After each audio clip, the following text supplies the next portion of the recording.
미 국방성이 초비상사태에 돌입했습니다. 우리 딸들이 한국에서 나오질 않아요. 한국 주둔 미군 가족들의 절규에 워싱턴이 발칵 뒤집혔습니다. 엄마, 나 한국에서 행복해. 충격적인 건 이런 사례가 급증하고 있다는 겁니다. 북한의 미사일이 머리 위를 날아다니는 최전방에서 미군 여성들이 제대하고 한국 영주권을 줄줄이 신청하고 있습니다. 세계 최강국의 시민권을 포기하게 만든 한국의 비밀은 과연 무엇일까요? 그 경악할 실체를 지금 밝혀드립니다. 저는 올리비아 베넷입니다. 34살 미 육군정보 장교로 용산 기지에서 근무하고 있었죠. 그날도 평범한 금요일 저녁이었습니다. 부대 회식을 마치고 기지로 돌아가는 길이었어요. 3월 15일 밤 11시 정각. 기지 정문까지 불과 200m를 남겨둔 순간이었습니다. 갑자기 옆에서 굉음과 함께 불빛이 제 쪽으로 돌진해 왔습니다. 으아악! 제 비명과 함께 세상이 뒤집어졌습니다. 충격과 함께 몸이 공중으로 떠올랐고 다시 아스팔트 바닥에 내동댕이 쳐졌죠. 그 순간 들렸던 소리는 평생 잊을 수 없을 것 같습니다. 뭔가 부러지는 듯한 둔탁한 소리였어요. 정신을 차리고 보니 제 다리가 이상한 방향으로 꺾여 있었습니다. 피가 주르륵 흘러내렸고 왼쪽 다리는 전혀 감각이 없었어요. 올리비아, 정신 차려. 동료들이 달려왔습니다. 누군가 응급처치를 하고 누군가는 앰뷸런스를 불렀죠. 그때 들렸던 대화가 아직도 생생합니다. 운전자가 누구야? 토마스 하사입니다. 만취 상태예요. 미친. 그 자식 지난주에 음주운전으로 걸려서 징계받은 놈 아니야? 토마스 하사. 같은 부대에서 근무하던 23 젊은 병사였습니다. 이미 2번의 음주 경고를 받았고 불명예 제대를 앞두고 있던 문제아였죠. 병원으로 실려가면서 의식이 점점 흐려졌습니다. 마지막으로 들었던 말은 의무병의 혼잣말이었어요. 다리가 너무 심하게 손상됐어. 이건. 그리고 완전히 의식을 잃었습니다. 깨어났을 때는 미군 병원 중환자실이었습니다. 온몸에 붕대가 칭칭 감겨 있었고 각종 기계들이 제 생명을 유지하고 있었죠. 베넷 소령님 정신이 드십니까? 군의관이 제 곁에 서 있었습니다. 그의 표정은 어두웠죠. 제 다리는 어떻게 됐나요? 솔직히 말씀드리겠습니다. 왼쪽 다리는 무릎 아래 부분의 뼈가 완전히 분쇄됐습니다. 신경과 혈관 손상도 심각하고요. 오른쪽도 신경이 많이 손상됐습니다. 그래서요? 절단 가능성이 80%입니다. 최선을 다해도 정상적인 보행은 불가능할 것으로 보입니다. 귀를 의심했습니다. 절단이라니요? 제가 다시는 걸을 수 없다니요? 토마스는 어떻게 됐습니까? 이미 구속됐습니다. 불명예 제대 후 미국으로 송환될 예정입니다. 최소 5년 이상의 실형이 예상됩니다. 아이러니했습니다. 그는 처벌받고 감옥에 가겠지만 언젠가는 2다리로 걸어 나올 겁니다. 하지만 저는 그가 받을 어떤 처벌도 제 다리를 돌려주지는 못할 거였죠. 그는 처벌받았지만 제 다리는 돌아오지 않을 거였습니다. 눈물이 났습니다. 10년간 군인으로 살면서 한 번도 울어본 적 없었는데 그날은 어린아이처럼 울었어요. 정보 장교로서 제 커리어는 끝났습니다. 아니, 인생 자체가 끝난 것 같았죠. 34살의 불구가 되어 남은 인생을 휠체어에 의존해야 한다니요. 그때였습니다. 한국인 간호사 한 분이 조심스럽게 다가왔어요. 소령님, 제가 한 말씀 드려도 될까요? 뭔가요? 포기하지 마세요. 한국 의사들은 기적을 만들어내거든요. 일주일이 지났습니다. 미군 병원에서는 최선을 다했지만 결론은 같았습니다. 베넷 소령, 현실을 받아들이셔야 합니다. 왼쪽 다리는 절단이 최선입니다. 감염 위험도 있고 계속 두면 오히려 전신에 악영향을 줄 수 있습니다. 주치의인 스미스 중령의 말은 냉정했습니다. 그는 이라크와 아프가니스탄에서 수많은 부상병을 치료한 베테랑이었죠. 그가 포기했다면 정말 가망이 없는 거였습니다. 그럼 오른쪽 다리는요? 신경 손상이 심하지만 형태는 유지할 수 있을 것 같습니다. 다만 정상적인 기능은 기대하기 어렵습니다. 앞으로 의족과 목발에 의존하셔야 할 겁니다. 군 생활은 당연히 의무 제대입니다. 장애연금을 받으시게 될 겁니다. 12년. 사관학교를 졸업하고 정보 장교가 되기까지 12년이 걸렸습니다. 이라크에도 다녀왔고 아프가니스탄에서도 임무를 수행했죠. 그 모든 것이 한순간에 무너졌습니다. 그런데 이상했습니다. 한국인 의료진들의 반응이 미군 의사들과는 달랐거든요. 제 담당 한국인 간호사는 김혜진 씨였습니다. 30대 초반의 밝은 성격의 간호사였죠. 그녀는 제가 절망에 빠져 있을 때마다 희망적인 이야기를 들려주었습니다. 소령님, 작년에 저희 병동에 오토바이 사고로 오신 환자분이 계셨어요. 미군 병원에서는 하반신 마비 판정을 받으셨는데 한국 병원에서 치료받고 지금은 마라톤을 뛰세요. 정말인가요? 네. 한국 재활의학은 정말 다르거든요. 포기하지 않으면 기적이 일어날 수 있어요. 그날 오후 뜻밖의 방문객이 왔습니다. 같은 기지에서 근무하는 에런데이였습니다. 그는 작년에 훈련 중 낙상 사고로 척추를 다쳤던 동료였죠. 올리비아, 지금 걷고 있는 날 보고 믿겨져? 정말이었습니다. 하반신 마비 판정을 받았던 그가 2다리로 걸어 들어왔어요. 어떻게? 미군 병원에서는 평생 휠체어라고 했잖아? 한국 병원에서 치료받았어. 삼성서울병원 재활의학과. 거기 의사들은 차원이 달라. 에런은 자신의 경험을 자세히 들려주었습니다. 한국 의료진들이 어떻게 포기하지 않고 새로운 치료법을 시도했는지, 얼마나 헌신적으로 환자를 돌봤는지. 무엇보다 그들은 환자를 숫자로 보지 않아. 한 명 한 명을 가족처럼 대하지. 너도 한번 가봐. 뭐가 다른지 알게 될 거야. 그날 밤 저는 결심했습니다. 이대로 포기할 수는 없었어요. 한국 병원에 가보기로 한 거죠. 김혜진 간호사가 적극적으로 도와주었습니다. 제가 삼성서울병원에 연락해 볼게요. 재활의학과에 정말 유명한 교수님이 계세요. 류시원 교수님이라고 기적을 만드는 분으로 유명하시죠. 류시원. 네, 아직 젊으신데 실력은 최고예요. 특히 절망적인 케이스를 많이 살려내신 것으로 유명하시고요. 이틀 후 삼성서울병원으로부터 연락이 왔습니다. 류시원 교수가 직접 제 케이스를 검토하고 싶다는 것이었어요. 그런데 미군 병원에서는 반대했습니다. 베넷 소령, 이미 최선을 다했습니다. 더 이상의 치료는 시간 낭비입니다. 빨리 절단하고 의족에 적응하는 것이 현명한 선택입니다. 하지만 저는 포기하고 싶지 않았습니다.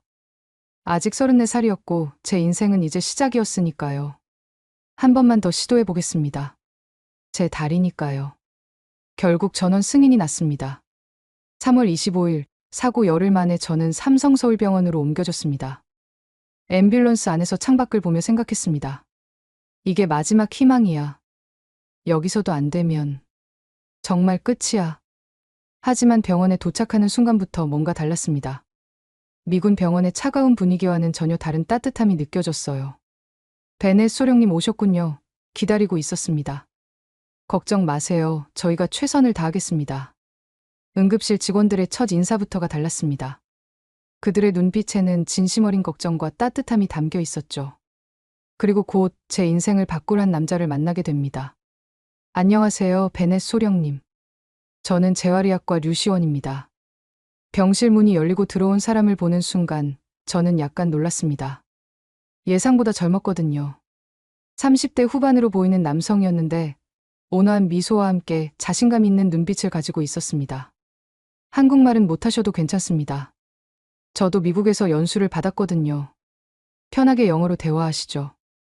완벽한 영어였습니다. 하지만 그보다 더 인상적인 것은 그의 첫마디였어요. 먼저 한 가지 묻고 싶습니다. 소령님은 다시 걷고 싶으신가요? 아니면 이미 포기하셨나요? 당연히 걷고 싶죠. 하지만 미군 병원에서는 잠깐만요. 류 교수는 제 말을 끊고 직접 제 다리를 살펴보기 시작했습니다. 엑스레이와 MRI 사진을 꼼꼼히 들여다보고 직접 손으로 제 다리를 만져보며 검사했죠. 10분 정도 검사를 마친 그가 고개를 들었습니다. 절단? 아직 이르죠. 살려봅시다. 정말 가능한가요? 솔직히 쉽지 않습니다. 왼쪽 다리 손상이 특히 심하네요. 하지만 불가능하지는 않습니다. 신경이 완전히 죽은 것은 아니거든요. 아직 희망이 있어요. 그리고 그가 한 말은 평생 잊지 못할 겁니다. 저희 한국 의사들은 포기라는 단어를 잘 모릅니다. 환자가 포기하지 않는 한 저희도 절대 포기하지 않아요. 그날부터 본격적인 검사가 시작되었습니다. 미군 병원에서 했던 검사보다 훨씬 정밀하고 다양한 검사들이었죠. 놀라운 것은 류 교수가 모든 검사에 직접 참여했다는 겁니다. 보통 교수들은 레지던트나 전공의에게 맡기는데 그는 달랐어요. 제가 직접 봐야 정확히 알 수 있습니다. 환자의 미래가 달린 일인데 대충 할 수 없죠. 새벽 6시. 병실 문이 열리는 소리에 잠에서 깼습니다. 류 교수였어요. 이렇게 일찍 오세요? 첫 회진은 항상 6시에 합니다. 환자분들이 밤새 어떠셨는지 확인해야 하거든요. 어제 밤은 어떠셨어요? 통증은 없으셨고요? 매일 아침 6시. 그는 어김없이 제 병실에 나타났습니다. 주말도 예외가 없었죠. 교수님, 주말인데 쉬셔도 되는데. 환자는 주말이 없는데 의사만 쉴 수는 없죠. 그리고 소령님 다리 상태가 매일 달라지고 있어요. 하루하루가 중요한 시기입니다. 그의 헌신적인 모습에 미군 병원과의 차이를 확실히 느꼈습니다. 그곳에서는 의사를 보기가 하늘의 별 따기였는데 여기서는 교수가 직접 매일 찾아왔으니까요. 3일째 되는 날, 류 교수가 치료 계획을 설명했습니다. 수술은 최후의 수단입니다. 먼저 재활치료로 신경을 살려보겠습니다. 한국에는 특별한 재활 프로그램이 있어요. 서양의학과 한의학을 결합한 통합치료법이죠. 한의학이요? 네. 침술과 한약, 그리고 최첨단 재활 장비를 함께 사용합니다. 이미 많은 성공 사례가 있어요. 처음에는 반신반의했습니다.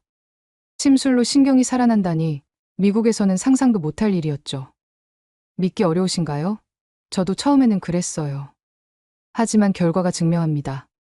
한번 해보시죠. 잃을 것도 없지 않나요? 그의 말이 맞았습니다. 이미 절단 선고를 받은 달이었으니 시도해볼 가치는 있었죠. 재활치료가 시작된 첫날, 저는 또 한 번 놀랐습니다. 재활의학과 전체가 하나의 팀처럼 움직였어요. 물리치료사, 작업치료사, 한의사, 간호사 모두가 제 케이스를 공유하고 있었습니다. 베넷 소령님, 오늘부터 저희가 가족입니다. 함께 싸워나가요. 물리치료사 정수진 씨의 말이었습니다. 가족이라니 처음 듣는 표현이었죠. 그날 저녁 류 교수가 다시 찾아왔습니다. 이번에는 의사가운이 아닌 평상복 차림이었어요. 저녁 드셨어요? 병원식을. 좀 먹었습니다. 병원식이 입에 안 맞으시죠? 한국 음식 좋아하세요? 잘 모르겠어요. 기지 안에서만 생활해서. 그럼 제대로 드셔보셔야겠네요. 한국에서 치료받으시려면 한국 음식도 드셔야 해요. 음식도 치료의 일부거든요.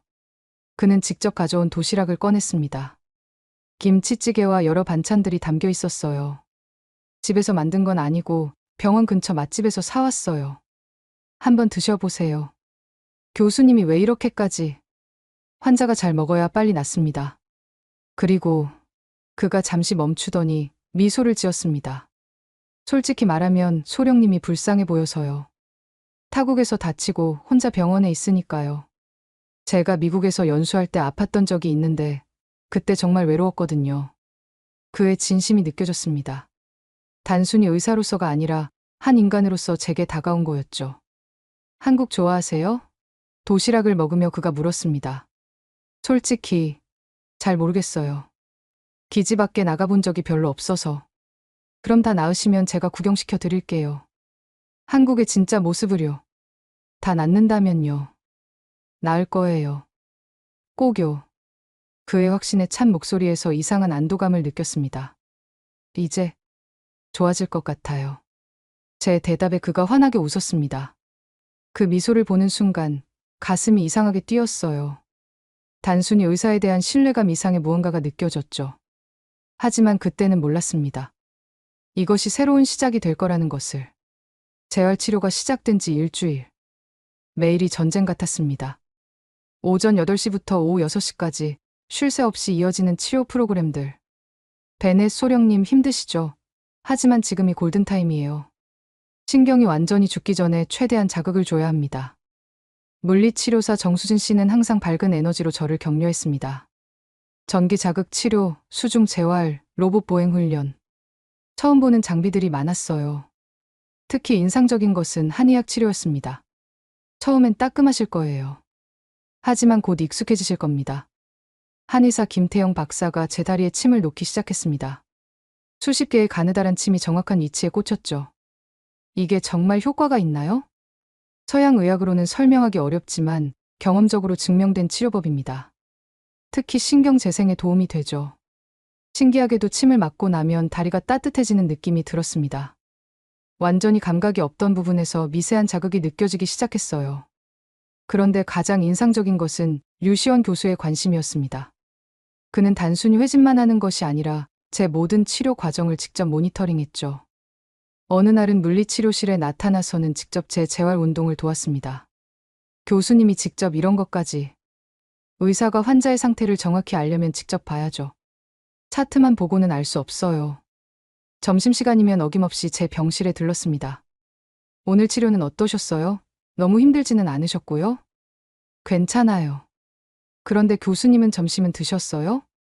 아, 저는 괜찮아요. 소령님이나 잘 드셔야죠. 어느 날은 그가 피곤해 보였습니다. 교수님 어제 밤새 오셨어요? 아, 응급수술이 있어서요. 교통사고 환자였는데 소령님처럼 다리를 크게 다치셨어요. 수술은 잘 됐나요? 네, 다행히 잘 됐어요. 그 환자분도 소령님처럼 열심히 재활하면 걸을 수 있을 거예요. 그의 헌신적인 모습에 점점 마음이 끌렸습니다.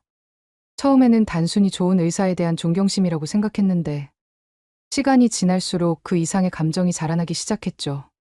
재활 3주차, 작은 기적이 일어났습니다.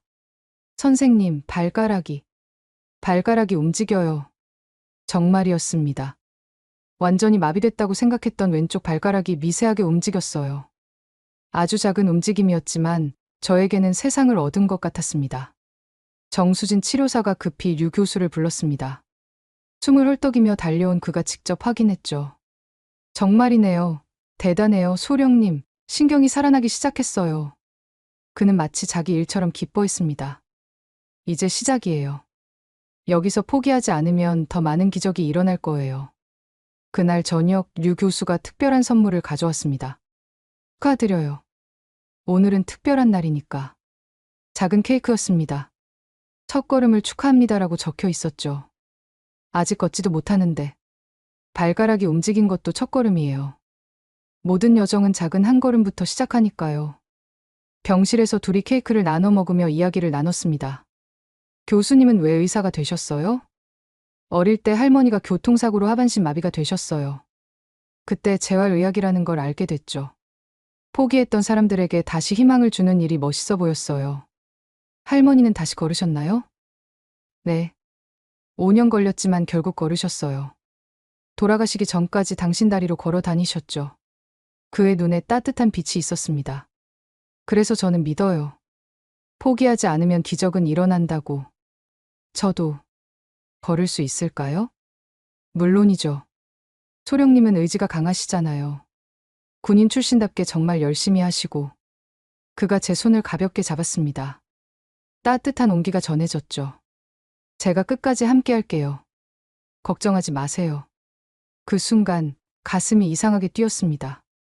단순한 의사와 환자 사이를 넘어서는 무언가가 시작되고 있었어요.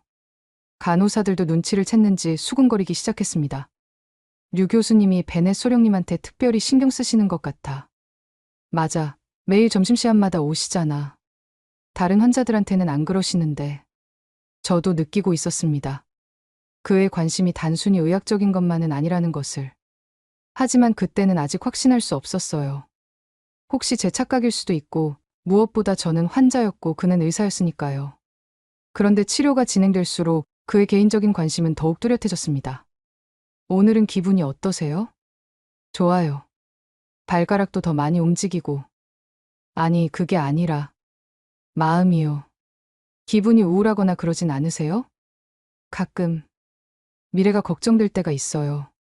설령 걷게 되더라도 군인으로는 못 돌아갈 테니까요. 새로운 시작을 하실 수도 있잖아요. 인생에는 여러 길이 있으니까. 그는 항상 희망적인 이야기를 들려주었습니다. 때로는 의사보다는 친구 같았고, 때로는 그 이상으로 느껴졌죠. 차 주차가 되자 더 큰 변화가 일어났습니다. 발목에도 약간의 움직임이 생기기 시작한 거예요.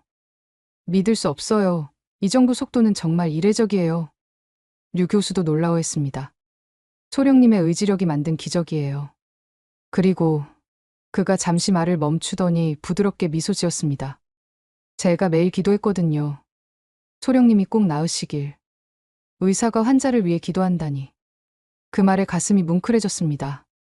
그날 밤 저는 일기장에 이렇게 적었습니다. 오늘도 류 교수님이 오셨다. 이상하다. 그를 보면 다리에 통증도 있게 된다. 이건 단순히 의사에 대한 신뢰감 이상의 무언가다. 하지만 이런 감정을 가져도 되는 걸까? 나는 환자이고, 게다가 곧 미국으로 돌아가야 하는데. 하지만 운명은 이미 다른 길을 준비하고 있었습니다. 재활 6주차. 드디어 목발을 짚고 설 수 있게 되었습니다. 아직 완전하지는 않았지만 두 발로 서 있다는 것만으로도 감격스러웠죠. 축하해요. 이제 밖에 나가실 수 있겠네요. 정수진 치료사가 기뻐하며 말했습니다. 밖에요? 네, 휠체어 타고 병원 주변 산책도 하시고. 맨날 병실에만 있으면 답답하시잖아요. 류 교수도 적극 찬성했습니다. 좋은 생각이에요. 정신건강도 중요하니까. 혹시 한국 음식 좀 드셔보셨어요? 제대로 된 거요. 병원 식당 말고는. 그럼 제가 맛집 하나 소개해 드릴게요. 병원에서 5분 거리에 있어요. 그가 메모지에 뭔가를 적어주었습니다. 정의 부대찌개라는 이름이었죠. 부대찌개가 뭔가요? 한국전쟁 때 미군 부대에서 나온 재료로 만든 찌개예요. 미군이랑 인연이 깊은 음식이죠. 꼭 한번 드셔보세요. 다음날 점심, 저는 휠체어를 타고 처음으로 병원 밖으로 나갔습니다. 이른 봄의 서울거리는 생각보다 활기찼어요. 정의 부대찌개는 작은 식당이었습니다. 간판도 소박했고 내부도 특별할 것 없는 평범한 동네 식당이었죠. 어서 오세요. 어머, 50대로 보이는 여사장님이 저를 보고 놀랐습니다. 미군 아가씨네, 어떻게 왔어? 밥 먹으러요. 한국말 조금 해요. 제 서툰 한국말에 사장님의 표정이 밝아졌습니다. 아이고, 한국말도 하네. 다쳤구나. 병원에 입원했어?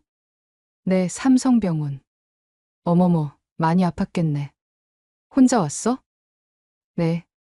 사장님은 저를 가장 좋은 자리로 안내했습니다. 그리고는 주방으로 들어가더니 잠시 후 김치며 깍두기며 반찬을 잔뜩 가져왔어요. 많이 먹어. 아픈 사람은 잘 먹어야 해. 부대찌개가 나왔습니다. 라면, 햄, 김치, 떡이 들어간 얼큰한 찌개였죠. 한 숟갈 떠먹는 순간 눈이 번쩍 떠졌습니다. 우와, 맛있어요. 그래? 맛있어? 더 줄까? 이상했습니다. 그냥 음식 맛이 아니었어요. 뭔가 따뜻하고 정겨운 느낌이 들었죠. 고향의 맛 같은 느낌이랄까요. 식사를 마치고 계산하려는데 사장님이 손을 저었습니다. 됐어. 아픈 사람한테 무슨 돈을 받아. 아니에요. 내야 해요. 다음에 다 나으면 그때 내. 자주 와.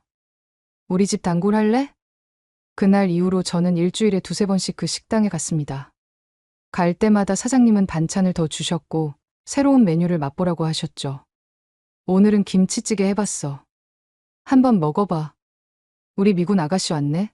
오늘은 순두부 어때? 어느새 저는 우리 미군 아가씨가 되어 있었습니다. 놀라운 건 소문이 빠르다는 거였어요. 며칠 후 옆 가게 과일 가게 아저씨라 불렀습니다. 아가씨, 미군 아가씨. 네? 이거 먹어봐. 한국 배야. 감기에 좋아. 커다란 배를 그냥 주셨습니다. 아니에요. 돈 낼게요. 에이, 그냥 먹어. 다친 사람이 불쌍해서 그래. 세탁소 아주머니도 마찬가지였습니다. 미군 아가씨구나. TV에서만 보다가 실제로 보니까 신기하네. 많이 아팠어? 조금. 이제 괜찮아요. 빨래 있으면 가져와. 싸게 해줄게. 미용실도 약국도 편의점도 다 마찬가지였습니다. 온 동네가 저를 알게 되었고 모두가 친절하게 대해주었죠. 그러던 어느 날 부대찌개 집에서 뜻밖의 사람을 만났습니다. 유시원 교수였어요. 소령님? 교수님도 여기 오세요? 제가 추천한 곳이잖아요. 저도 단골이에요. 그는 자연스럽게 제 맞은편에 앉았습니다. 사장님, 저 왔어요. 어머, 류 선생 그런데. 너희 둘이 아는 사이야? 사장님이 눈을 반짝이며 물었습니다. 네, 제 환자예요. 아, 그렇구나. 그럼 잘 됐네. 류 선생이 최고야. 우리 동네에서 제일 좋은 의사라고. 사장님은 신이 나서 떠들기 시작했습니다. 류 선생은 정말 좋은 사람이야. 돈 없는 환자들도 공짜로 봐주고 우리 동네 어르신들 무료 진료도 하고. 사장님, 그만하세요. 부끄럽잖아요. 류 교수가 쑥스러워했습니다. 식사를 하면서 자연스럽게 대화를 나눴습니다. 병원에서와는 다른 편안한 대화였죠. 한국 생활 어떠세요? 좋아요. 특히 여기 사람들이 너무 따뜻해요. 한국 사람들은 정이 많거든요. 특히 어려운 사람을 보면 그냥 못 지나쳐요. 미국이랑 많이 달라요.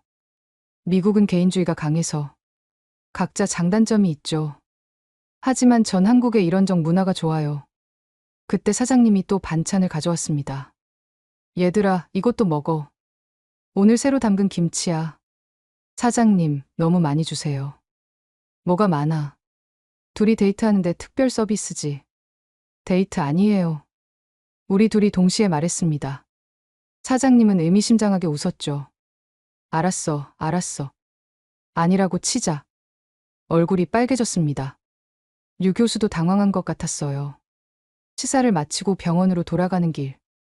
그가 휠체어를 밀어주었습니다. 저 혼자 갈 수 있어요. 제가 밀어드릴게요. 어차피 같은 방향이니까. 봄바람이 살랑살랑 불었습니다. 벚꽃이 피기 시작한 거리는 아름다웠죠. 소령님. 네? 한국이 좋아지셨나요? 네. 처음엔 그저 근무지였는데 이제는 뭔가 편안한 곳이 된 것 같아요. 이상하죠? 고향도 아닌데. 그가 잠시 침묵하다가 말했습니다. 전혀 이상하지 않아요. 때로는 태어난 곳보다 마음이 편한 곳이 진짜 집이 되기도 하니까요. 그의 말이 가슴에 와 닿았습니다. 정말 그랬어요. 이곳이 점점 집처럼 느껴지고 있었죠. 병실에 도착했을 때 그가 조심스럽게 물었습니다. 다음 주에 날씨가 좋으면 밖에서 점심 같이 하실래요? 제가 다른 맛집도 소개해 드릴게요. 가슴이 두근거렸습니다. 이건 단순한 의사의 친절이 아니었어요. 좋아요. 대답하고 나서야 깨달았습니다. 내가 지금 뭔가 위험한 선을 넘고 있다는 것을. 하지만 이미 늦었어요. 아니, 어쩌면 멈추고 싶지 않았는지도 모릅니다. 그날 밤 부대찌개집 사장님에게서 문자가 왔습니다. 아가씨, 류 선생이랑 잘 어울려. 좋은 사람이야. 놓치지 마. 웃음이 나왔습니다. 온 동네가 우리를 응원하는 것 같았어요. 한국의 정. 그것은 단순한 친절 이상이었습니다. 누군가를 진심으로 걱정하고 아끼고 응원하는 마음. 그것이 저를 이곳에 붙잡아두고 있었죠. 8주째. 운명의 날이 왔습니다. 자, 오늘은 보조개 없이 걸어볼 거예요. 준비되셨죠? 정수진 치료사가 격려하듯 물었습니다. 평행봉을 잡고 서 있는 제 다리는 후들후들 떨렸죠. 무서워요. 괜찮아요. 제가 옆에 있잖아요. 류 교수님도 오셨고요. 돌아보니 류 교수가 걱정스러운 표정으로 서 있었습니다. 오늘따라 그가 더 긴장한 것 같았어요. 할 수 있어요. 소령님은 강한 분이잖아요. 심호흡을 했습니다. 그리고 평행봉에서 손을 떼고 한 발을 내디뎠죠. 첫 걸음, 두 번째 걸음, 세 번째 걸음에서 휘청했지만 넘어지지 않았습니다. 하고 있어요. 걷고 있어요. 네 걸음, 다섯 걸음, 그리고 10걸음. 10걸음을 걷고 나서 다시 평행봉을 잡았을 때 재활실 전체가 박수를 쳤습니다. 해내셨어요. 정말 해내셨어요. 정수진 치료사가 감격해서 울먹였습니다. 다른 환자들도 축하해 주었죠. 그런데 가장 감격한 사람은 류 교수였습니다. 그의 눈가가 붉어져 있었어요. 교수님, 죄송해요. 너무 기뻐서. 그가 눈가를 훔치며 말했습니다. 2달 전에는 절단하라고 했던 다리로 걸으셨어요. 이게 기적이 아니면 뭐겠어요. 그날 오후 병실로 돌아온 저는 너무 기뻐서 가만히 있을 수가 없었습니다. 미국에 있는 부모님께 영상통화를 걸었죠. 엄마, 아빠, 나 걸었어. 혼자서 10걸음이나. 부모님도 울면서 기뻐하셨습니다. 저녁 무렵 류 교수가 찾아왔습니다. 축하드려요. 오늘은 정말 특별한 날이니까 제가 저녁 사드릴게요. 밖에 나가실 수 있으세요? 휠체어 타고는 갈 수 있어요. 좋아요. 특별한 곳으로 모시고 갈게요. 그가 데려간 곳은 병원 옥상이었습니다. 작은 정원이 있는 아름다운 공간이었죠. 테이블에는 음식이 차려져 있었습니다. 여기는 제가 가끔 오는 곳이에요. 환자들은 잘 모르는 비밀 장소죠. 오늘 특별히 허락받았어요. 서울의 야경이 한눈에 보였습니다. 불빛들이 반짝이는 모습이 아름다웠어요. 와, 정말 예뻐요. 그죠? 저는 힘들 때마다 여기 와서 이 풍경을 봐요. 그럼 위로가 되거든요. 저녁을 먹으며 많은 이야기를 나눴습니다.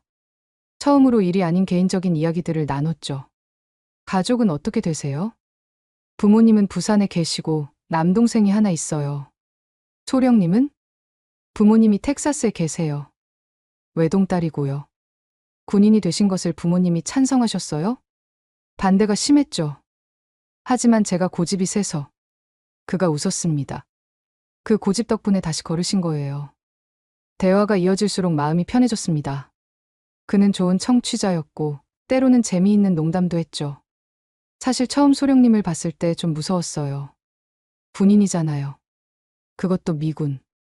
엄청 카리스마 있고 무서울 줄 알았는데. 그런데 알고 보니 그냥 아픈 사람이더라고요. 그리고 그가 잠시 말을 멈췄습니다. 뭔가를 고민하는 것 같았어요. 그리고 아름다운 사람이었어요. 순간 시간이 멈춘 것 같았습니다. 심장이 빠르게 뛰기 시작했죠. 교수님, 죄송해요. 제가 선을 넘었나요? 의사로서 해서는 안 될 말을. 아니에요. 제가 그의 말을 끊었습니다. 저도 교수님을 특별하게 생각해요. 단순히 의사로서가 아니라 그가 제 손을 잡았습니다. 따뜻하고 부드러운 손이었죠. 소령님, 아니 올리비아 씨. 제가 이런 말 해도 될지 모르겠지만 말씀하세요. 처음부터 끌렸어요. 다친 몸으로도 포기하지 않는 모습이 너무 아름다웠고 하루하루 강해지는 모습에 반했어요. 저는 환자예요. 알아요. 그래서 지금까지 참았어요. 하지만 오늘 걸으시는 모습을 보고 더는 숨길 수가 없었어요. 그의 고백에 눈물이 났습니다. 기쁨의 눈물이었죠. 저도 매일 교수님을 기다렸어요. 아침 6시에 진 시간이 하루 중 가장 행복한 시간이었고요. 정말요? 네. 교수님이 주는 희망 때문에 버틸 수 있었어요. 그리고 어느새 교수님 자체가 희망이 되어버렸어요. 그가 일어나서 제 휠체어 곁으로 왔습니다. 그리고 눈높이를 맞추려고 무릎을 꿇었죠. 아직 치료가 끝나지 않았으니 지금은 그저 제 마음만 전할게요. 다 나으시면 그때 제대로 시작해도 될까요? 제가 미국으로 돌아가야 할 수도 있어요. 그럼 따라갈게요. 교수님. 농담이에요. 하지만 마음은 진심이에요. 당신과 함께라면 어디든 갈 수 있을 것 같아요. 서울의 불빛들이 우리를 축복하는 것 같았습니다. 그날 밤 저는 단순히 다리를 되찾은 것이 아니었어요. 사랑도 찾았으니까요. 시원 씨. 처음으로 그의 이름을 불렀습니다. 네. 고마워요. 저를 포기하지 않아줘서. 그리고 저를 사랑해줘서. 그가 환하게 웃었습니다. 그 미소를 평생 잊지 못할 것 같아요. 병실로 돌아온 후 저는 일기장에 적었습니다. 오늘 2가지 기적이 일어났다. 하나는 내가 걸었다는 것. 또 하나는 사랑을 확인했다는 것. 이제 나는 한국을 떠날 수 없을 것 같다. 아니, 떠나고 싶지 않다. 창밖으로 보이는 서울의 밤은 평소보다 더 아름다웠습니다. 마치 새로운 시작을 축하하는 것처럼. 퇴원을 일주일 앞둔 토요일. 류시원 교수, 아니 이제는 시원이 특별한 계획을 세웠습니다. 오늘은 서울 구경시켜드릴게요. 진짜 한국을 보여드리고 싶어요. 목발을 짚고는 있었지만 이제 꽤 먼 거리도 걸을 수 있게 되었습니다. 병원 밖으로 나서니 5월의 서울은 실록으로 가득했죠. 첫 번째 목적지는 남산이었습니다. 케이블카 타봤어요? 아니요. 기지에서만 생활해서. 그럼 오늘이 처음이네요. 케이블카가 올라가면서 서울 전경이 한눈에 들어왔습니다. 와, 서울이 이렇게 큰 도시였구나. 놀랍죠? 1,000만 명이 사는 도시예요. 하지만 이렇게 산도 많고 자연도 많죠. 남산타워에 도착했을 때 많은 연인들이 자물쇠를 걸고 있었습니다. 저게 뭐예요? 사랑의 자물쇠예요. 연인들이 영원한 사랑을 약속하며 거는 거죠. 로맨틱하네요. 우리도 걸까요? 시원이 준비해온 자물쇠를 꺼냈습니다. 분홍색 하트 모양이었죠. 언제 준비했어요? 사실 한 달 전부터 준비했어요. 언젠가 같이 오게 될 거라고 믿었거든요. 함께 자물쇠에 이름을 쓰고 걸었습니다. 시원 하트 올리비아. 이제 우리도 영원히 함께해요. 그가 장난스럽게 말했지만 진심이 담겨 있었죠. 점심은 인사동의 전통 찻집에서 먹었습니다. 한옥을 개조한 아름다운 공간이었죠. 여기는 제가 좋아하는 곳이에요. 전통차와 한식을 제대로 즐길 수 있거든요. 따뜻한 대추차를 마시며 창밖을 바라보니 한복을 입은 관광객들이 지나가고 있었습니다. 한국의 여유를 배워가세요. 미국은 너무 빨리빨리 문화잖아요. 맞아요. 여기서는 시간이 천천히 가는 것 같아요. 그게 한국의 매력이죠. 빠른 것도 있지만 느린 것도 있어요. 식사 후 인사동 거리를 걸었습니다. 전통 공예품 가게들을 구경하고 길거리 음식도 먹어봤죠. 이게 뭐예요? 호떡이에요. 한국의 대표적인 길거리 음식이죠. 뜨거운 호떡을 한 입 베어 물자 달콤한 꿀이 흘러나왔습니다. 맛있어요. 그죠? 저도 어릴 때부터 좋아했어요. 오후에는 한강으로 갔습니다. 5월의 한강공원은 피크닉을 즐기는 사람들로 가득했죠. 한강은 서울의 심장 같은 곳이에요. 서울 사람들의 쉼터죠. 잔디밭에 돗자리를 펴고 앉았습니다. 시원이 준비해온 김밥과 과일을 꺼냈어요. 직접 만드신 거예요? 어머니가 도와주셨어요. 사실 어머니가 거의 다 하셨고 전 옆에서 구경만. 웃음이 났습니다. 요리 못하는 그의 모습이 귀여웠거든요. 어머니께서 제 얘기 아세요? 네. 다 말씀드렸어요. 많이 궁금해하세요. 언제 데려올 거냐고. 벌써요? 한국 부모님들은 성격이 급하세요. 강바람이 살랑살랑 불었습니다. 멀리서 자전거 타는 사람들, 조깅하는 사람들이 보였죠. 여기가 정말 집 같아요. 제 말에 시원히 미소 지었습니다. 정말요? 네. 처음에는 낯설었는데 이제는 미국보다 더 편해요. 그럼 계속 있으면 되잖아요. 그러고 싶어요. 하지만 현실이 떠올랐습니다. 저는 군인이었고 곧 복귀 명령이 내려올 거였죠. 지금은 그런 생각하지 말아요. 오늘은 그냥 즐겨요. 해가 지면서 한강은 더욱 아름다워졌습니다. 다리마다 조명이 켜지고 물 위에 반짝이는 불빛들이 로맨틱한 분위기를 만들었죠. 올리비아. 네? 제가 이기적인가요? 당신을 붙잡고 싶어 하는 게. 당신은 군인이고 미국에 가족도 있고 커리어도 있잖아요. 그런데 제가 그의 손을 잡았습니다. 저도 같은 마음이에요. 여기 있고 싶어요. 당신 곁에 있고 싶고요. 진짜요? 네. 처음으로 집을 찾은 기분이에요. 당신과 이 도시가 제 집이 된 것 같아요. 그날 밤 시원이 저를 병원까지 데려다주면서 말했습니다. 다음 주에 퇴원하시면 부모님 만나러 가실래요? 벌써요? 한국에서는 진지한 만남일 때 빨리 인사드리는 게 예의예요. 긴장되면서도 기대되었습니다. 그의 가족을 만난다는 것은 우리 관계가 더 진지해진다는 의미였으니까요. 병실로 돌아온 후 창밖을 보며 생각했습니다. 오늘 본 서울은 그저 관광지가 아니었어요. 앞으로 살아갈 수도 있는 도시, 제2의 고향이 될 수도 있는 곳이었죠.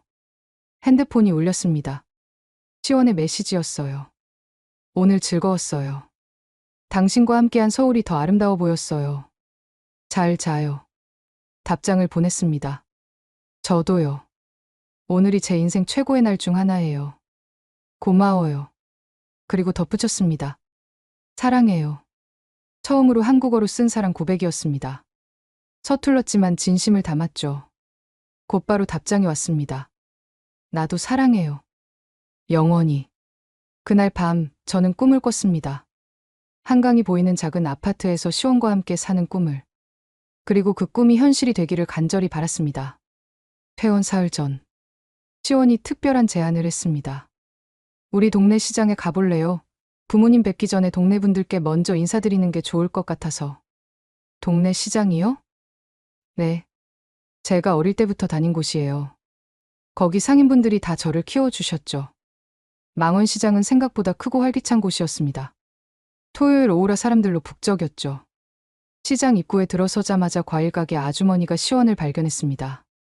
어머, 시원이 왔네. 오랜만이야. 안녕하세요, 김 아주머니. 그런데, 아주머니의 시선이 제게로 향했습니다. 목발을 짚고 있는 외국인 여자와 함께 온 시원을 보며 눈이 휘둥그레졌죠. 이 아가씨는 누구야? 제 여자친구예요. 순간 시장이 술렁였습니다. 여자친구라는 단어가 마법의 주문처럼 퍼져나갔죠. 뭐, 시원이가 여자친구를? 어머, 외국인이네. 어머머, 이리 와봐. 순식간에 주변 가게 아주머니들이 모여들었습니다. 안녕하세요. 올리비아예요. 제가 서툰 한국어로 인사하자 아주머니들이 감탄했습니다. 어머, 한국말도 해. 예쁘기도 하지. 시원이가 복 받았네. 떡집 할머니가 다가왔습니다. 아가씨, 어디 아픈 거야, 다리가? 네, 사고가 있었어요. 이제 거의 나았어요. 아이고, 고생했겠네. 시원이가 치료했어? 네, 시원 씨가 저를 살렸어요. 그 말에 할머니가 흐뭇하게 웃었습니다. 그래, 우리 시원이가 그렇지. 어릴 때부터 착한 아이였어. 반찬 가게 이모님이 갑자기 뭔가를 들고 왔습니다. 자, 이거 먹어봐. 김치야. 지금요? 그럼 우리 집 김치 맛을 봐야지. 시원이 여자친구면 곧 우리 식구인데. 김치를 한 입 먹고 맛있다고 하자 이모님이 신이 났습니다. 그래? 맛있어? 더 줄까? 아니에요. 괜찮아요. 에이, 뭐가 괜찮아. 집에 가져가. 순식간에 김치 한 통을 봉지에 담아주셨습니다. 생선가게 아저씨도 가세했습니다. 시원아, 여자친구 데리고 왔으면 진작 얘기하지. 갑자기 된 일이라. 아가씨, 생선 좋아해? 네, 좋아해요. 그럼 이거 가져가. 오늘 아침에 들어온 싱싱한 고등어야. 아니에요. 정말 괜찮아요. 하지만 거절은 통하지 않았습니다. 정육점에서는 한우를, 야채 가게에서는 상추며 깨씹히며 한 봉지 가득 담아주셨죠. 우리 시원이가 드디어 장가를 가는구나. 아가씨, 시원이 잘 부탁해. 언제 결혼해? 질문이 쏟아졌습니다. 시원은 쑥스러워하면서도 행복해 보였어요. 순대국밥집 사장님이 우리를 불렀습니다. 야, 이리 와서 앉아. 국밥 먹고 가. 아저씨, 배불러요. 무슨 소리야. 여자친구 첫인사 왔는데 그냥 갈 수 있나. 강제로 앉혀놓고는 순대국밥을 내오셨습니다. 아가씨, 이게 한국의 정이야. 다 정이 있어서 그러는 거니까 부담 갖지 마. 고마워요. 정말 고마워요. 눈물이 날 것 같았습니다. 처음 보는 사람들인데 이렇게 따뜻하게 대해주다니. 김치 담그는 걸 배우고 싶다고 하자 반찬 가게 이모님이 흥분했습니다. 그래? 진짜? 그럼 다음 주에 김장철은 아니지만 특별히 가르쳐 줄게. 아이고, 말이 통하는구나. 이 정도면 한국 며느리 다 됐네. 시장을 한 바퀴 도는 동안 우리는 수많은 선물을 받았습니다. 들고 갈 수 없을 정도였죠. 이거 어떻게 들고 가요? 시원이 웃으며 말했습니다.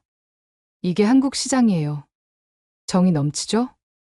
마지막으로 들른 곳은 분식집이었습니다. 시원아, 여자친구랑 왔구나. 네, 순자 이모. 어머, 진짜 예쁘다. 외국 사람인데도 뭔가 정이 가네. 순자 이모님이 떡볶이를 만들어 주시며 말씀하셨습니다. 아가씨, 시원이 엄마가 우리 친구야. 초등학교 동창이지. 정말요? 응. 그래서 시원이를 아기 때부터 봤어. 좋은 애야. 잘 키웠어. 떡볶이를 먹으며 이모님의 시원 어린 시절 이야기를 들었습니다.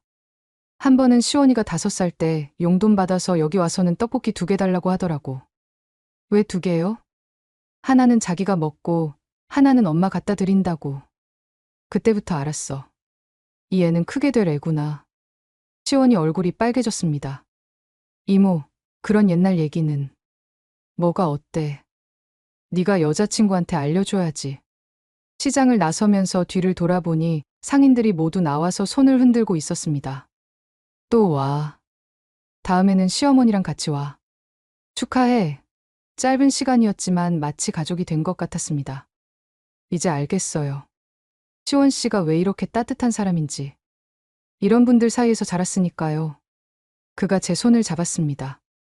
이제 올리비아도 우리 동네 사람이에요. 아니, 우리 동네 며느리죠. 며느리라니. 싫어요? 아니요. 좋아요. 너무 좋아요. 그날 받은 선물들을 정리하면서 생각했습니다. 이것이 진짜 한국이구나. 정으로 연결된 사람들, 가족처럼 서로를 챙기는 문화. 그리고 깨달았습니다. 제가 이미 이곳에 뿌리를 내리기 시작했다는 것을. 시장 아주머니들의 며느리. 그 호칭이 주는 따뜻함에 마음이 녹아내렸습니다. 이제 정말로 떠날 수 없을 것 같았어요. 퇴원한 지 2주가 지났습니다. 이제 목발 없이도 걸을 수 있게 되었고 거의 정상적인 생활이 가능했죠. 기지 내 임시 숙소에서 지내며 매일 병원의 통원 치료를 받았습니다. 그런데 그날 아침 모든 것을 바꿔놓을 이메일이 도착했습니다. 소령 올리비아 베넷. 의무위원회 심사 결과 현역 복무 가능 판정.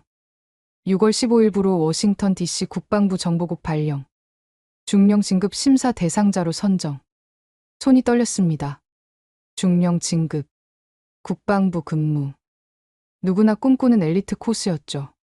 하지만 내 기쁘지 않을까요? 바로 시원에게 전화했습니다. 무슨 일이에요? 목소리가. 본국 복귀 명령이 내려왔어요. 전화 너머로 침묵이 흘렀습니다. 언제까지예요? 다음 달 15일이요. 한 달도 안 남았네요. 그의 목소리에서 슬픔이 느껴졌습니다. 점심시간에 만났습니다. 병원 근처 공원 벤치에 나란히 앉았죠. 중령 진급이라니 대단한 거잖아요. 축하해요. 억지로 웃는 그의 모습이 마음 아팠습니다. 축하받고 싶지 않아요. 올리비아. 여기 있고 싶어요. 당신 곁에 있고 싶어요. 저도 그래요. 하지만 이건 당신의 커리어잖아요. 12년 동안 쌓아온. 그의 말이 맞았습니다. 이성적으로 생각하면 가야 했죠. 하지만 감정은 그렇지 않았습니다. 그날 저녁 부대찌개 집에 갔습니다. 사장님이 반갑게 맞아주셨죠. 어머, 우리 미군 아가씨, 오늘은 혼자야? 네. 제 표정을 보시고는 뭔가 눈치채신 것 같았습니다. 무슨 일 있어? 본국으로 돌아가라는 명령이 왔어요. 뭐? 언제? 다음 달이요. 사장님의 얼굴이 어두워졌습니다. 그럼 류 선생이랑은 어떻게 되는 거야? 모르겠어요. 눈물이 났습니다. 참으려 했는데 참을 수가 없었어요. 아이고, 울지 마. 아이고. 사장님이 제 등을 토닥여 주셨습니다. 가지 마. 여기가 네가 집이잖아. 우리가 다 네가 가족이잖아. 저도 가고 싶지 않아요. 하지만. 무슨 하지만이야. 마음이 여기 있으면 여기 있는 거지. 그때 옆 테이블에 있던 동네 아주머니들이 다가왔습니다. 무슨 일이야? 사장님이 설명하자 모두들 안타까워했습니다. 아니, 이제 막 정들었는데. 류 선생이랑은 어떻게 하고. 우리가 청원서라도 써줄까? 동네 사람들의 따뜻한 마음에 더 슬퍼졌습니다. 이런 정을 두고 어떻게 떠날 수 있을까요? 다음 날 시원의 부모님을 만났습니다. 원래는 즐거운 자리가 될 예정이었는데. 어머님, 아버님 안녕하세요. 어머, 정말 예쁘네. 시원이가 복을 받았구나. 시어머니가 될 뻔한 분은 따뜻하게 맞아주셨습니다. 식사를 하면서 어머니가 물으셨습니다. 언제 결혼할 생각이니? 시원과 제가 서로를 바라봤습니다. 사실 올리비아가 미국으로 돌아가야 할 것 같아요. 뭐? 분위기가 얼어붙었습니다. 상황을 설명하자 어머니가 단호하게 말씀하셨습니다. 그럼 시원이가 따라가면 되지. 어머니. 아니면 올리비아가 여기 남으면 되고. 방법은 얼마든지 있어. 아버지도 거들었습니다. 맞아. 요즘 세상의 거리가 뭐가 중요해. 중요한 건 마음이지. 시원의 부모님마저 절 붙잡으셨습니다. 집으로 돌아오는 길에 시원이 말했습니다. 진지하게 생각해봐요. 정말 가야만 하나요? 군인은 명령에 따라야 해요. 전역하면 안 돼요? 12년 경력을 버리라고요? 당신이 더 중요해요. 그의 진심의 마음이 흔들렸습니다. 그날 밤 잠을 이룰 수 없었습니다. 한쪽에는 12년간 쌓아온 군 경력과 밝은 미래가, 다른 한쪽에는 사랑하는 사람과 제2의 고향이 있었죠. 창밖을 보니 서울의 야경이 반짝이고 있었습니다. 이 모든 것을 두고 떠나야 한다니. 새벽 3시 시원에게서 메시지가 왔습니다. 잠 안 와요? 네. 시원 씨도요? 올리비아 생각하느라. 미안해요.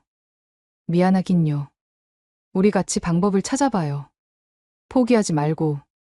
그의 말에 조금 위로가 되었습니다. 하지만 과연 방법이 있을까요? 다음 날 아침 기지 사령관실로 호출을 받았습니다.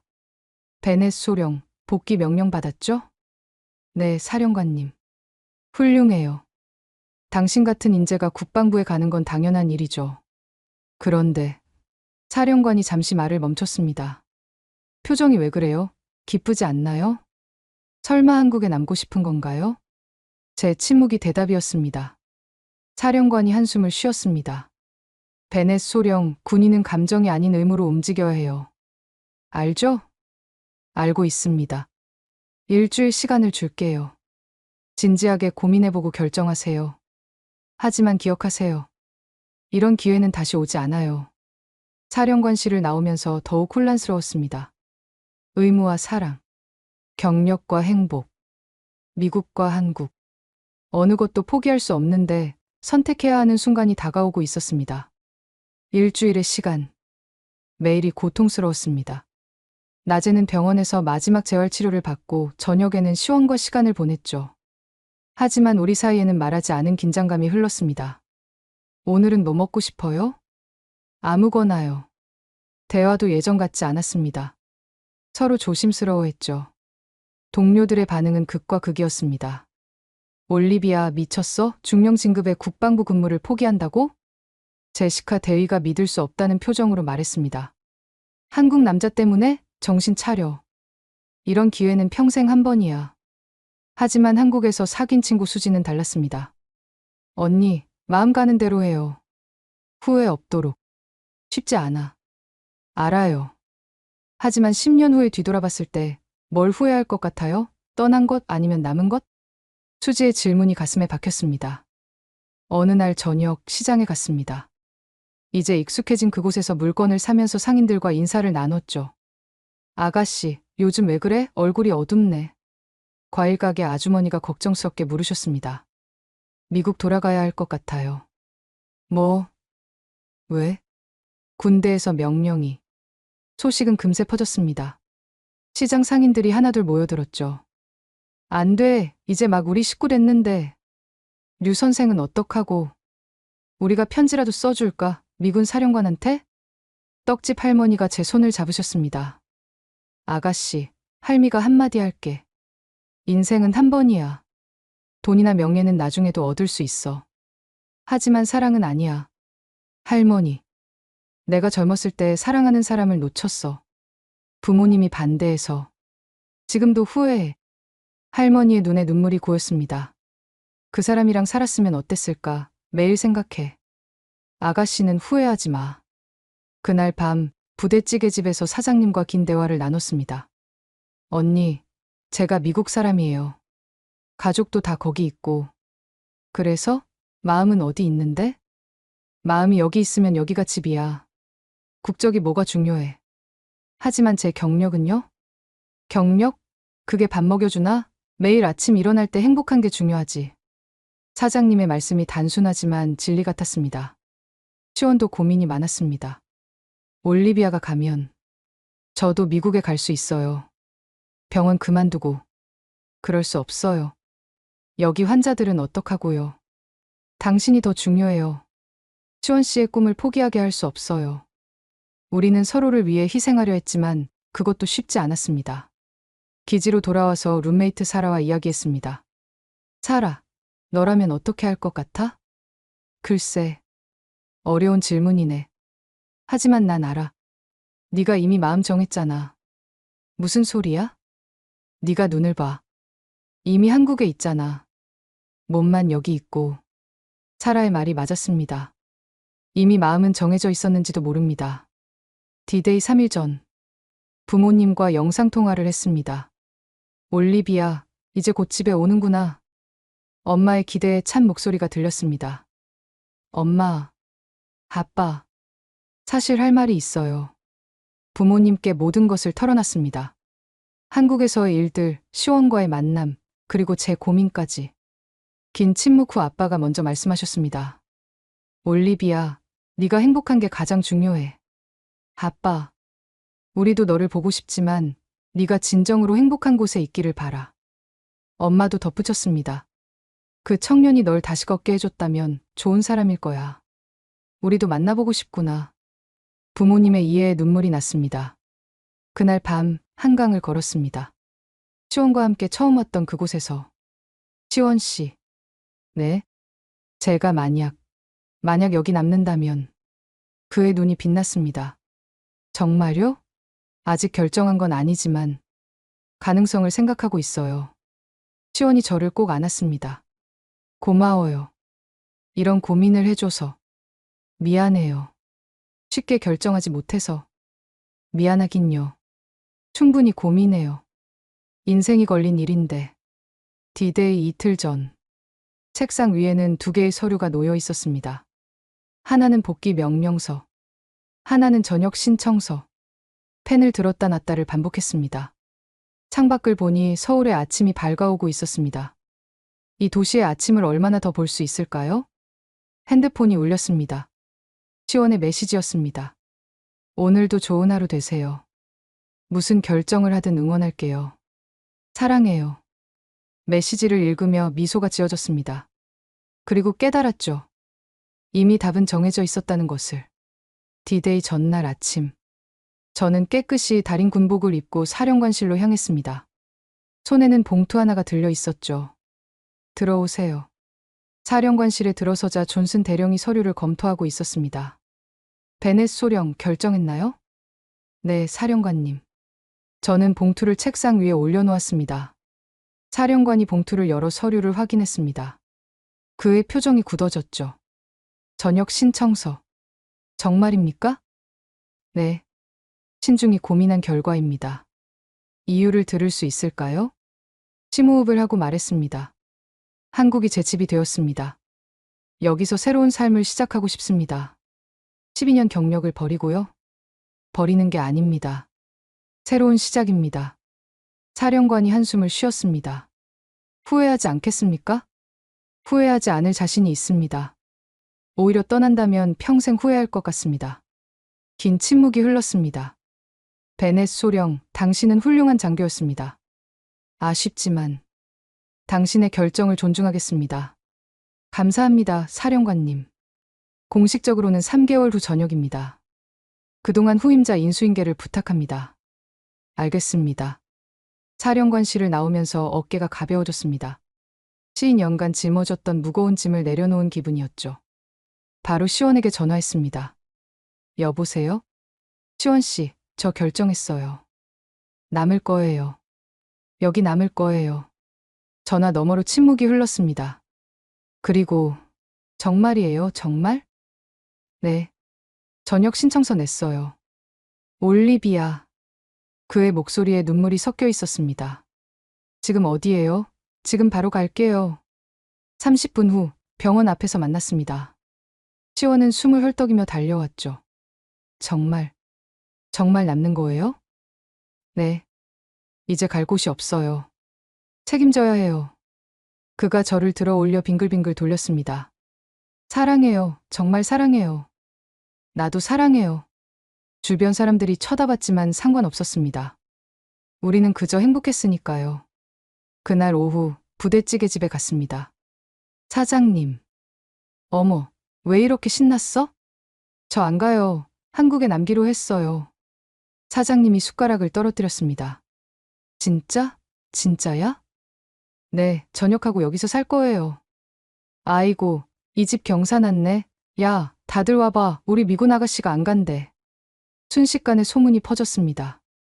동네 사람들이 하나둘 모여들었죠. 정말? 우리랑 계속 있는 거야? 그럼 류 선생이랑 결혼하는 거야? 아이고, 잘했어. 정말 잘했어. 축하가 쏟아졌습니다. 떡집 할머니가 떡을 한 상자 가져오셨고, 과일 가게 아저씨는 과일 바구니를, 정육점 사장님은 한우 세트를 주셨죠. 이제 진짜 우리 동네 사람이네. 축하해. 잘 결정했어. 시장 사람들의 축하를 받으며 느꼈습니다. 이곳이 진짜 제 집이라는 것을. 저녁 시원의 부모님 댁으로 초대받았습니다. 어머님, 아버님. 아이고, 우리 며느리. 시어머니가 저를 꼭 안아주셨습니다. 잘 결정했어. 정말 잘했어. 고맙습니다. 잘 부탁드려요. 부탁은 무슨. 이제 가족인데. 시아버지도 흐뭇하게 웃으셨습니다. 올리비아가 우리 집안에 복을 가져다 줄 것 같아. 저녁 식사를 하면서 결혼 이야기가 나왔습니다. 언제 결혼식 할 거니? 시원이 제 손을 잡으며 말했습니다. 올리비아가 원하는 대로 하려고요. 한국식으로 할지 미국식으로 할지 둘 다 하면 어때요? 제 제안에 모두가 찬성했습니다. 좋은 생각이야. 작은 결혼식 2번. 미국 부모님도 모셔야지. 가족들과 이야기를 나누며 실감했습니다. 정말로 새로운 가족이 생긴 거구나. 밤늦게 시원이 집까지 데려다 주었습니다. 고마워요. 뭐가요? 나를 선택해줘서. 시원 씨를 선택한 거예요. 한국을 선택하고 새로운 삶을 선택한 거고요. 그가 무릎을 꿇었습니다. 그리고 주머니에서 뭔가를 꺼냈죠. 이제 공식적으로 할 수 있겠네요. 작은 상자를 열자 반지가 반짝였습니다. 올리비아 베넷, 저와 결혼해 주시겠습니까? 네. 망설임 없이 대답했습니다. 그가 반지를 끼워주었습니다. 완벽하게 맞았죠. 사실 2달 전에 샀어요. 당신이 꼭 남을 거라고 믿었거든요. 어떻게 그렇게 확신했어요? 당신이 부대찌개 먹으면서 행복해하는 걸 봤거든요. 그때 알았어요. 이 사람은 이미 한국 사람이 됐구나. 웃음이 터졌습니다. 부대찌개가 운명을 결정했다니.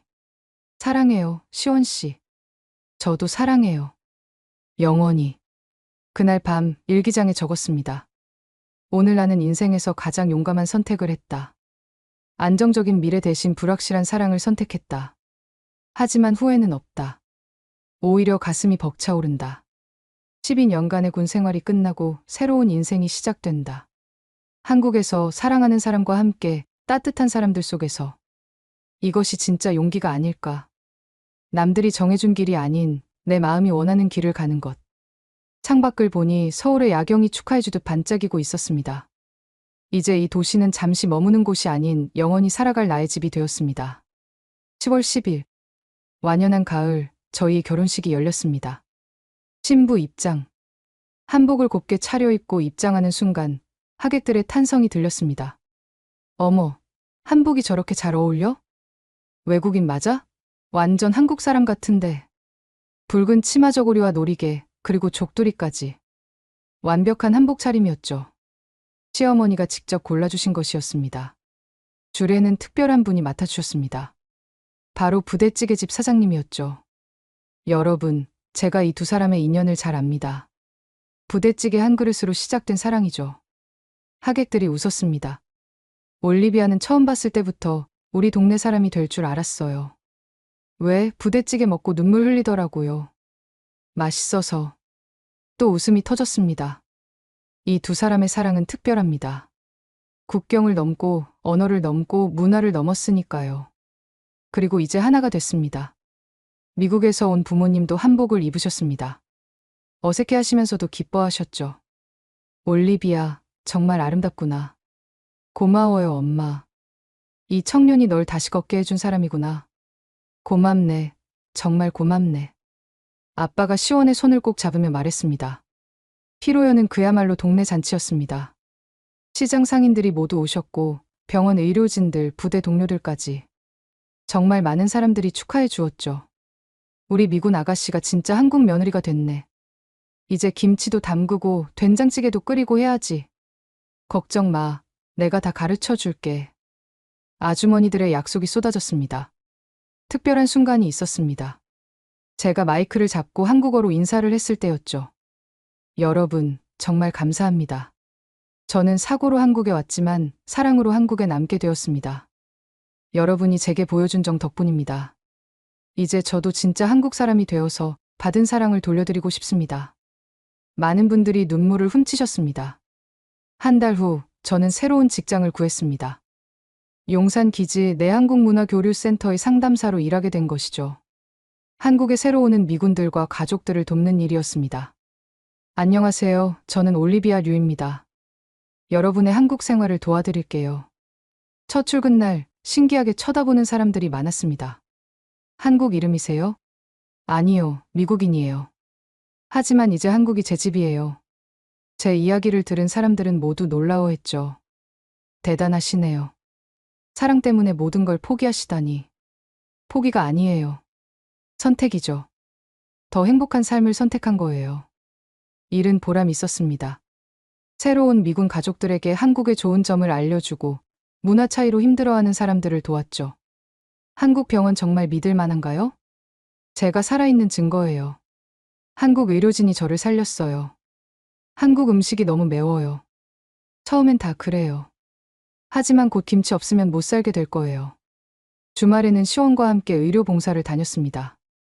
여보, 이쪽 할머니 먼저 봐줘요. 알았어요. 올리비아는 통역 부탁해요. 다문화 가정이나 외국인 노동자들을 위한 무료 진료였죠. 제가 통역을 맡았습니다. 미국 아주머니가 영어로 고맙다고 말했습니다. 드시는 약은 하루 3번 드세요. 영어, 한국어를 오가며 사람들을 도왔습니다. 어느 날 특별한 전화가 왔습니다. 여보, 나야. 지금 병원 와볼래? 무슨 일이에요? 그냥 와봐. 급한 건 아니고. 병원에 도착하니 시원이 기다리고 있었습니다. 이상하게 들떠 보였죠. 뭔데 그래요? 따라와봐. 재활의학과로 가니 휠체어를 탄 젊은 미군이 있었습니다. 이분이 제 아내 올리비아입니다. 그녀도 제 환자였죠라고 영어로 말했습니다. 정말요? 지금은 걸을 수 있네요 라고 그가 말했습니다. 그 미군 병사는 훈련 중 다쳐서 하반신 마비 진단을 받았다고 했습니다. 미군 병원에서는 포기하라고 했는데 당신 이야기를 듣고 여기 왔어요. 잘 오셨어요. 류 교수님이 최고예요. 저를 걷게 해주신 분이에요. 희망을 잃었던 병사의 눈에 빛이 돌아왔습니다. 정말 다시 걸을 수 있을까요? 포기하지 마세요. 저도 걸을 수 없다고 했지만 지금 이렇게 서 있잖아요. 그날 이후로 비슷한 상황의 환자들이 저를 찾아왔습니다. 제 이야기가 그들에게 희망이 되었죠. 집으로 돌아오는 길, 시원이 말했습니다. 당신이 있어서 정말 다행이에요. 환자들에게 희망을 주잖아요. 시원 씨가 준 희망을 나눠주는 것뿐이에요. 우리 참 좋은 팀이네요. 최고의 팀이죠. 어느덧 계절이 바뀌었습니다. 첫눈이 내리던 날 저는 깨달았습니다. 이제 정말로 한국인이 되었다는 것을. 김장하는 법을 배웠고 된장찌개도 끓일 수 있게 되었습니다. 시댁 제사 때는 전을 부치고 명절에는 한복을 입고 세배를 드렸죠. 아이고, 우리 며느리가 한국 사람보다 더 한국 사람이야. 시어머니의 칭찬에 뿌듯했습니다. 하지만 가장 큰 변화는 마음이었습니다. 이제 미국은 그리운 고향이지만 한국이 진짜 집이 되었으니까요. 매일 아침 일어나서 창밖을 보면 서울의 풍경이 보입니다. 그리고 옆에는 사랑하는 남편이 있죠. 좋은 아침이에요. 좋은 아침. 오늘도 행복한 하루 되길. 평범한 일상이지만 그 안에 특별한 행복이 있습니다. 전형 명령서가 아닌 결혼증명서를 선택한 것. 그것이 제 인생 최고의 결정이었습니다. 결혼 1년 후 저희 역할은 더욱 확대되었습니다. 류 상담사님, 이번에 새로운 스미스 병장 가족인데요. 아이가 한국 학교 적응을 힘들어해요. 제가 만나볼게요. 한국문화교류센터에서의 제 일은 단순한 통역을 넘어섰습니다. 문화의 다리 역할을 하게 된 거죠. 스미스 부인, 걱정 마세요. 저도 처음엔 적응이 힘들었어요. 정말요? 류 상담사님도요? 그럼요. 하지만 한국 사람들의 따뜻함을 알게 되면 달라질 거예요. 제 경험을 나누며 그들을 도왔습니다. 특히 다친 미군들을 한국 병원에 연결해주는 일에 열정을 쏟았죠. 또 다른 기적을 봤어요. 어느 날 제가 소개한 환자가 찾아왔습니다.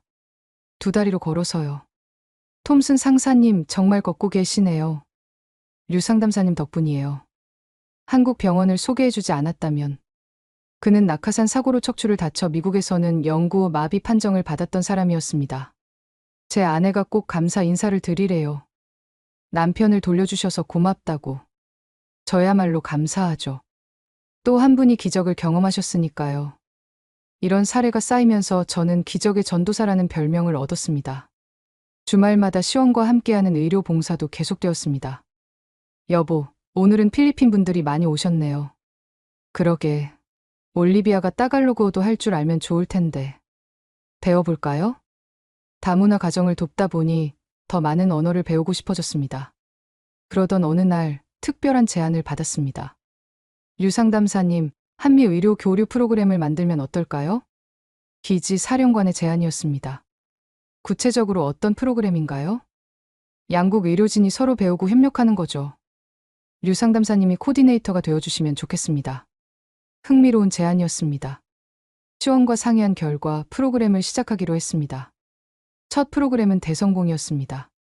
미군 의료진이 한국의 재활치료 기술을 배우고 한국 의료진은 미군의 응급처치 시스템을 배웠죠. 정말 놀라워요. 한국 재활 기술이 이렇게 발전했다니 라고 미군 의사가 말했습니다. 미군의 골든아워 시스템도 정말 인상적이에요. 서로에게 배우며 발전하는 모습이 보기 좋았습니다. 부대찌개집은 여전히 제 안식처였습니다. 우리 올리비아 왔네. 요즘 너무 바빠서 얼굴 보기 힘들어. 죄송해요, 사장님. 일이 많아서. 뭐가 죄송해. 좋은 일 하는 거잖아. 자랑스러워. 동네 사람들도 변함없이 따뜻했습니다. 미군 아가씨. 아니, 이제 류 선생 부인이지? 아직도 미군 아가씨가 편해요. 맞아. 우리한텐 영원한 미군 아가씨야. 시장을 다니며 장을 보는 것도 이제는 자연스러운 일상이 되었습니다. 올리비아, 오늘은 뭐 해 먹을 거야? 김치찌개요. 이제 저도 잘 끓여요. 정말? 우리가 가르쳐 준 게 엊그제 같은데. 1년 사이 많은 것이 변했지만 변하지 않은 것도 있었습니다. 바로 한국 사람들의 정이었죠. 어느 날 저녁, 시원과 한강을 걸으며 이야기했습니다. 여보, 우리도 그만. 아기를 가지면 어떨까요? 정말요? 올리비아가 준비됐어요? 네. 이제 완전히 정착했으니까요. 우리 아이가 이곳에서 자라면 좋겠어요. 시원이 제 손을 꼭 잡았습니다. 좋아요. 우리 아이는 정말 특별할 거예요.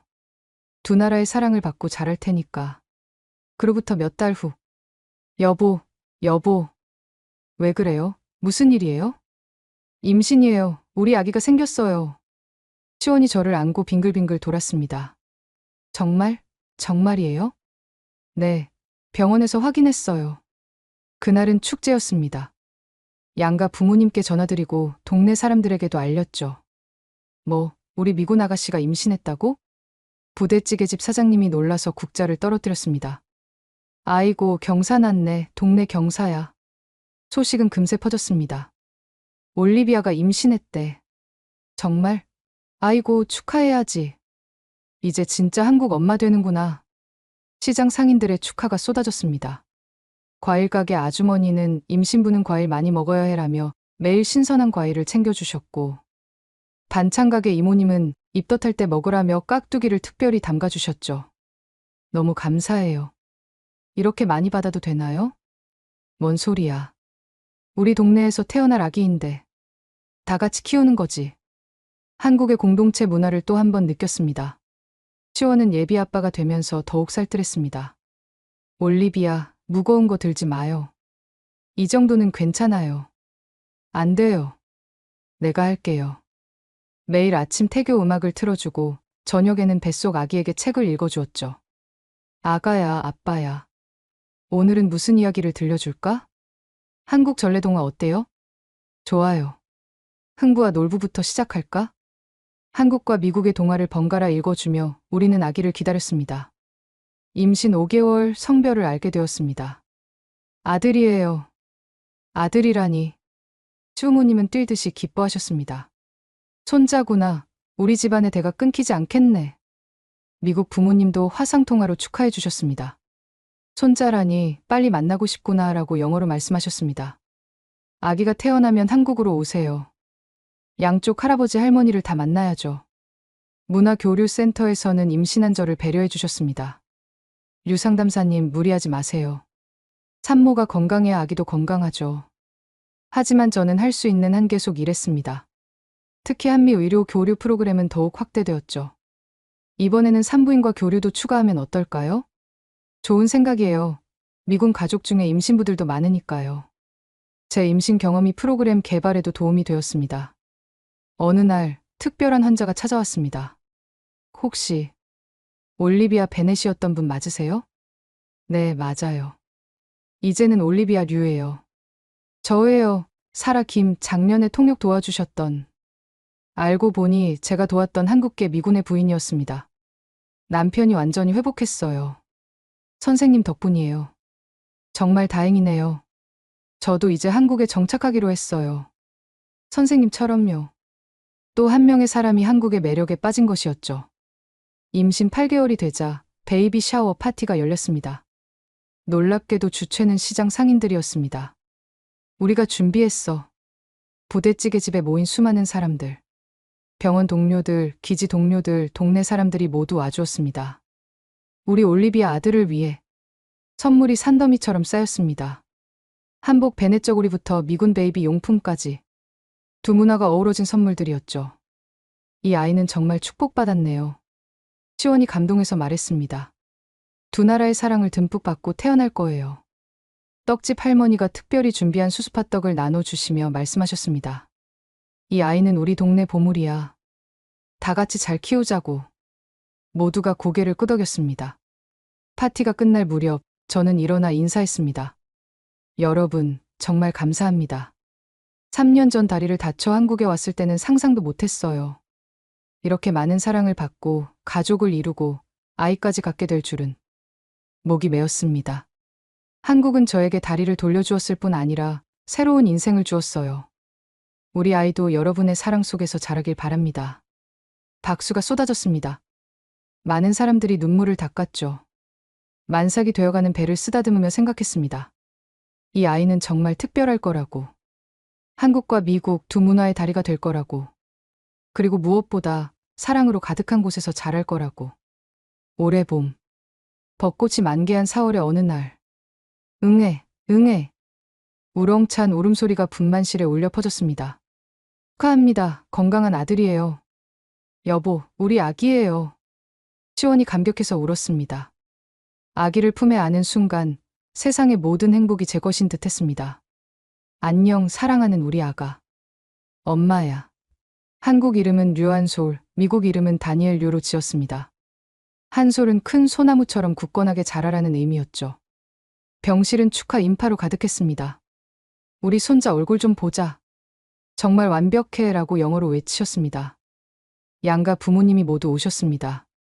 미국 부모님은 이 기회에 한 달간 한국에 머물기로 하셨죠. 이제 우리도 한국에 자주 와야겠구나. 그럼요, 손자 크는 거 봐야죠. 시장 사람들도 찾아왔습니다. 부대찌개집 사장님은 미역국을 큰 냄비에 가득 끓여오셨고 떡집 할머니는 백일떡을 미리 예약하셨죠. 우리 동네 왕자님 납셨네. 이 아이는 복 받았어. 이렇게 많은 사람들의 사랑을 받고 태어났으니. 한솔이가 태어난 후 저희 삶은 더욱 풍성해졌습니다. 낮에는 문화교류센터에서 일하고 저녁에는 가족과 함께하는 평범하지만 특별한 일상이었죠. 한솔아, 이리 와. 할머니가 김치 먹여줄게. 어머님, 아직 이유식도 시작 안 했어요. 조금만, 국물만 찍어서. 시어머니의 한국식 육아법과 미국 엄마의 육아 조언 사이에서 균형을 찾아가며 아이를 키웠습니다. 한솔이가 첫걸음을 뗀 날을 잊을 수 없습니다. 부대찌개 집에서였죠. 어머, 한솔이가 걸어. 사장님의 외침에 모두가 뛰어나왔습니다. 우리 한솔이 걷는다. 동네 왕자님이 첫 발을 떼셨네. 온 동네가 축제 분위기였습니다. 시원이 말했죠. 한솔이도 엄마처럼 이곳에서 첫걸음을 떼네요. 맞아요. 의미가 있네요. 정말 그랬습니다. 제가 다시 걷기 시작한 한국에서 우리 아이도 첫걸음을 뗐으니까요. 한솔이가 3살이 되던 해 저는 특별한 상을 받았습니다. 한미 우호 증진 기여상이었죠. 올리비아 류 씨는 두 나라 사이의 진정한 가교 역할을 해왔습니다. 시상식에서 대사님이 말씀하셨습니다. 특히 의료 분야에서의 교류와 협력은 많은 생명을 구했습니다. 상을 받으며 지난 시간들이 스쳐 지나갔습니다. 사고로 시작된 한국과의 인연, 절망 속에서 만난 희망, 치료 과정에서 싹튼 사랑, 그리고 이제는 뿌리 내린 삶. 엄마, 엄마. 한솔이가 무대로 뛰어 올라왔습니다. 엄마 멋있어. 한국어와 영어를 섞어 쓰는 아이를 안으며 웃었습니다.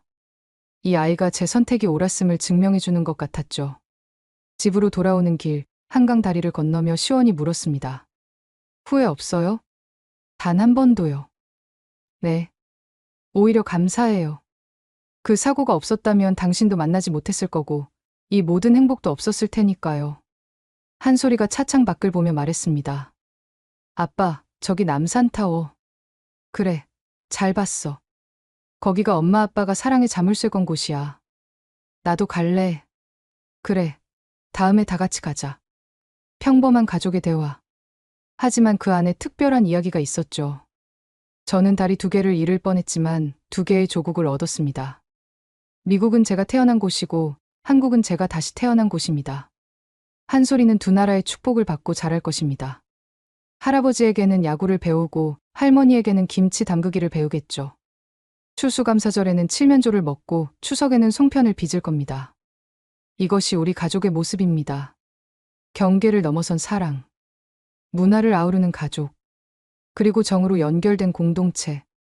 창밖으로 서울의 야경이 보입니다. 5년 전 처음 봤을 때와는 다른 느낌이죠. 이제 이곳은 그저 아름다운 도시가 아닙니다. 제 아이가 자랄 고향이고 제가 숨쉬는 삶의 터전입니다.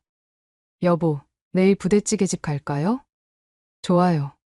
사장님이 한솔이 보고 싶어 하셨어요.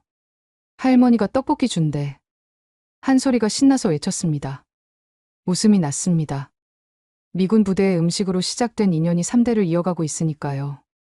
이것이 제 이야기입니다. 주한미군으로 왔다가 한국인이 된 여자의 이야기.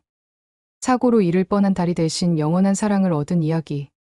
그리고 정으로 가득한 이 땅에 뿌리 내린 이야기. 여러분도 느끼셨나요? 때로는 인생의 가장 큰 불행이 가장 큰 행복으로 이어진다는 것을. 그리고 진정한 용기는 남들이 정해준 길이 아닌 마음이 이끄는 길을 가는 것임을. 저는 오늘도 2개의 조국을 품고 살아갑니다. 하나는 피로, 하나는 사랑으로 연결된 조국을. 그리고 우리 아이에게 물려줄 것입니다. 경계 없는 사랑과 한계 없는 가능성을. 이것이 한국이 제게 가르쳐준 것들입니다. 감사합니다, 한국. 사랑합니다, 나의 2 조국. 그리고 이 글을 읽는 모든 분들께 전합니다. 당신의 선택을 믿으세요. 당신의 사랑을 따르세요. 그러면 기적은 반드시 일어납니다. 제가 살아있는 증거니까요. 올리비아의 이야기, 마음에 와 닿으셨나요? 2 다리를 잃을 뻔한 미군 장교가 발견한 것. 한국엔 단순한 치료가 아닌 진짜 치유가 있었습니다. 중령 진급도, 워싱턴 근무도 포기했지만 그녀는 더 큰 것을 얻었습니다. 부대찌개 한 그릇에 담긴 정, 그리고 사랑하는 가족을. 때론 가장 큰 불행이 가장 큰 축복의 시작입니다. 여러분도 한국에서 경험한 특별한 순간이 있다면 댓글로 들려주세요. 이 감동을 나누고 싶다면 구독, 좋아요, 공유 부탁드립니다. 누군가에겐 희망이 될 수 있으니까요. 지금까지 원더풀 해외 사연이었습니다. 감사합니다.